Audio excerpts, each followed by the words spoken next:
And here is the open book. We're going to read, and I think um, tonight will be just roughly the first half of a great Hemingway story called The Capital of the World. And it's set in Madrid, a city of which we have grown very fond, um, almost about 100 years ago.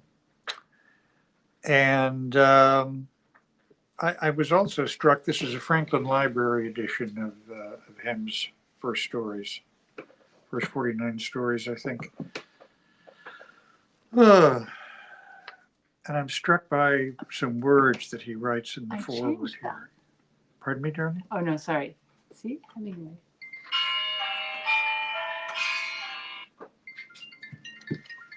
We're batting 1,000 today. Everyone loves Hemingway. All right. Hemingway That's a Twitter issue. wrote in the preface to the book, in going where you have to go and doing what you have to do and seeing what you have to see, you dull and blunt the instrument you write with.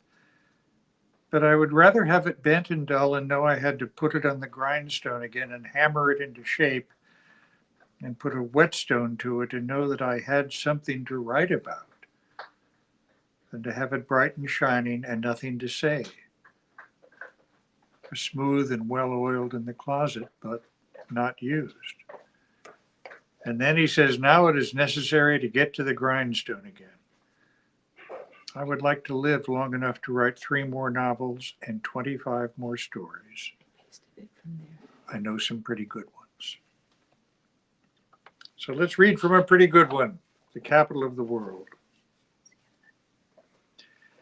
And begins, Madrid is full of boys named Paco, which is the diminutive of the name Francisco. And there is a Madrid joke about a father who came to Madrid and inserted an advertisement in the personal columns of El Liberal, which said, Paco, meet me at Hotel Montanas, noon Tuesday, all is forgiven, Papa. And how a squadron of Guardia Civil had to be called out to disperse the 800 young men who answered the advertisement. But this Paco, who waited tables at the Pension Lorraca, had no father to forgive him, nor anything for the father to forgive. He had 2 older sisters who were chambermaids at the Lorraca, who had gotten their place through coming from the same small village as a former Lorraca chambermaid who had proven hardworking and honest, and hence given her village and its products a good name. And these sisters had paid his way on the autobus to Madrid and gotten him a job as an apprentice waiter. He came from a village in a part of Extremadura where conditions were incredibly primitive. Food was scarce and comforts unknown. And he had worked very hard ever since he could remember. I'm looking right at that. He was a well-built boy with very black, rather curly hair, good teeth, and a skin that his sisters envied, and he had a ready and unpuzzled smile.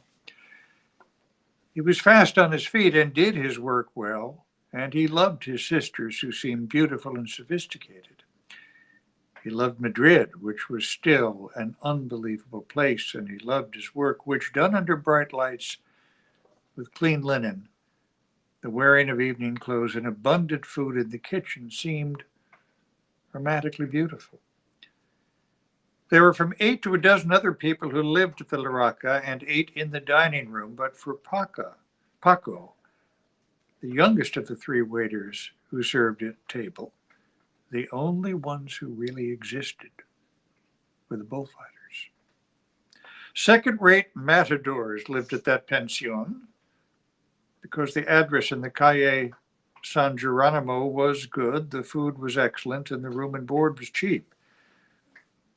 It is necessary for a bullfighter to give the appearance, if not of prosperity, then at least of respectability, since decorum and dignity rank above courage as the virtues most highly prized in Spain.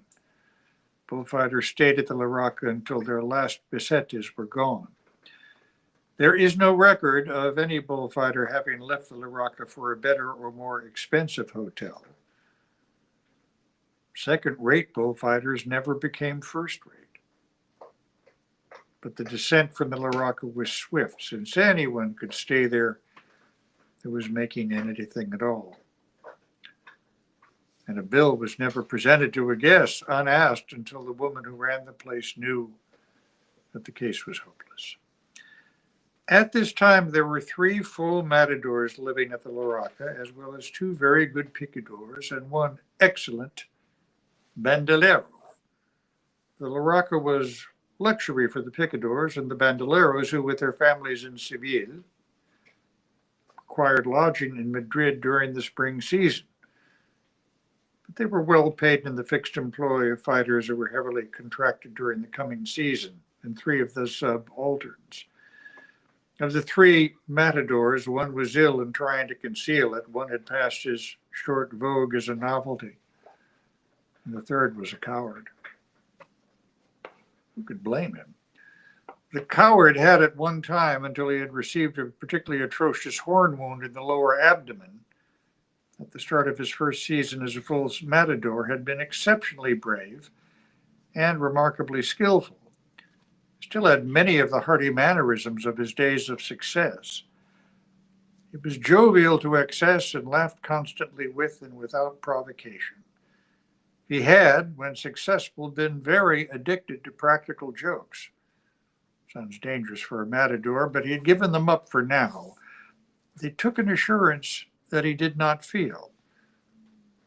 The matador had a very intelligent and open face and carried himself with much style. The matador who was ill was careful never to show it and was meticulous about eating a little of all the dishes that were presented at the table. He had a great many handkerchiefs, which he had laundered himself in his room, and lately he had been selling his fighting suits. He had sold one cheaply before Christmas, and another in the first week of April. They had been very expensive suits, had always been well kept, and he had one more. Before he became ill, he had been very promising, even a sensational fighter. And while he himself could not read, he had clippings which said that his debut in Madrid had been better than Belmonte. He ate alone at a small table and looked up very little. The matador who had once been a novelty was short and very dignified. He also ate alone at a separate table, and he smiled very rarely and never laughed. He came from Valladolid, where the people are extremely serious, and he was a capable matador, but his style had become old-fashioned before he ever succeeded in endearing himself to the public through his virtues, which were courage and a calm capability. His name on a poster would draw no one to a bill ring.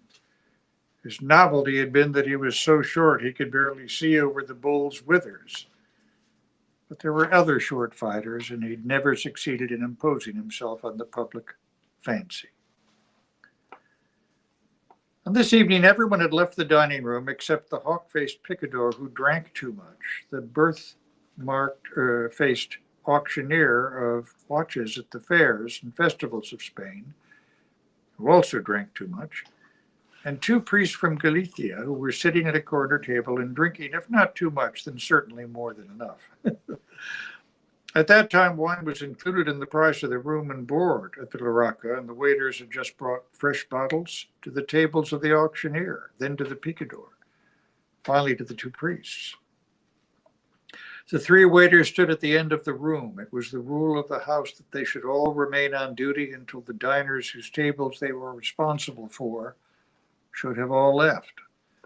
But the one who served at the table of the 2 priests had an appointment to go to, a syndicalist meeting, and Paco had agreed to take over the table for him. Remember, a time of great political ferment in Spain. Upstairs, the matador who was ill was lying face down on his bed alone. The matador who was no longer a novelty was sitting looking out of his window, preparing to walk out to the cafe. The matador who was a coward had the older sister of Paco in his room with him and was trying to get her to do something which she was laughingly refusing to do. The matador was saying, "Come on, little savage." "No," said the sister. "Why should I? For a favor." "You've eaten and want me for dessert." "Just once. What harm can it do? Leave me alone." I tell you. It's very little thing to do. Leave me alone, I tell you. Down in the dining room, the tallest of the waiters, who was overdue at the meeting, said, "Look at those pigs drinking." "That's no way to speak," said the second waiter. "They're decent clients. They don't drink too much." "Well, for me, it's a good way to speak," said the tall one. "There are two curses in Spain, the bulls and the priests." "Certainly not the individual bull and the individual priest," said the second waiter. "Yes," said the tall waiter, "only through the individual can you attack the entire class." "Save it for your meeting," said the other waiter. "Look at the barbarity of Madrid," said the tall waiter. "It's now 11:30, and the priests are still guzzling." "They only started to eat at 10, said the other waiter, "and you know there are many dishes. That wine is cheap. They've paid for it. It's not a strong wine." "How can the solidarity of workers with fools, how can there be solidarity with workers with fools like you?" asked the tall waiter. "Look," said the second waiter, who was a man of 50.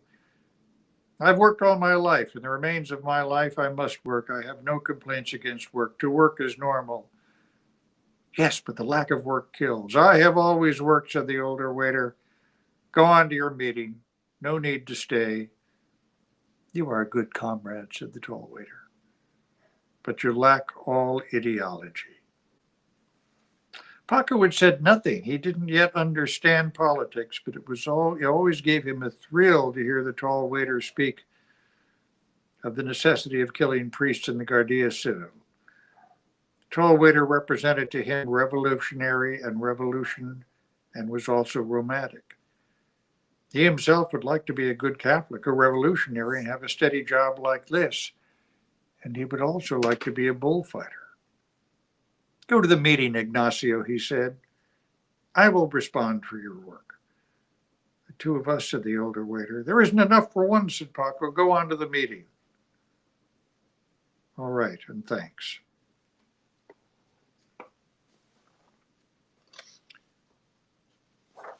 Going to go on this. Down in the dining room, the picador sat looking at the priests.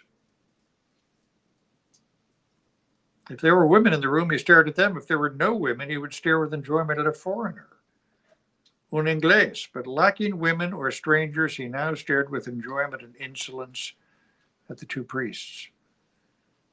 While he stared at the birthmarked auctioneer, rose and folded his napkin and went out, leaving over half the wine in the last bottle he'd ordered. If his accounts had been paid up, he could have finished the bottle.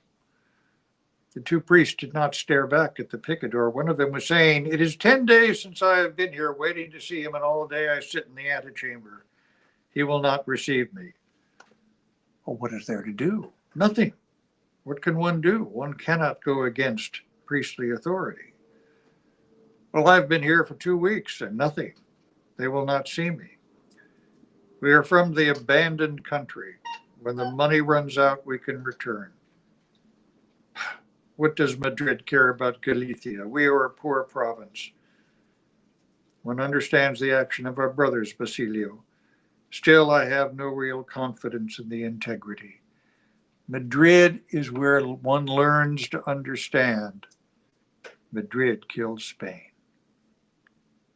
I'm going to set this up and we'll finish it tomorrow. In the kitchen was the boy who washed dishes. He was 3 years older than Paco and very cynical and bitter. "Take this," the middle-aged waiter said, and poured out a glass of wine and handed it to him. "Why not 2, Paco?" "Thank you," said Paco. The three of them drank. "I will be going. Good night." He went out and they were alone. Paco took a napkin of one of the priests and used it standing straight, his heels planted, lowered the napkin, and with his head following the movement, he swung his arms. He turned and, advancing his right foot slightly, made the second pass, gained a little terrain on the imaginary bull, and then made a third pass slowly.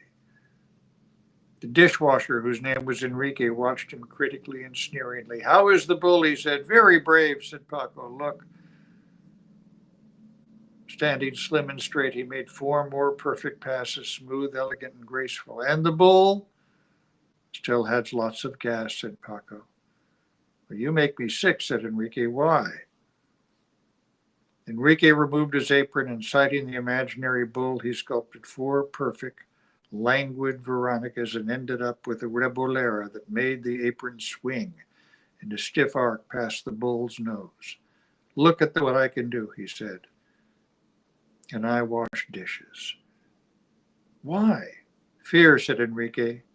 The same fear that you would have in the ring with the bull. No, said Paco. I would not be afraid.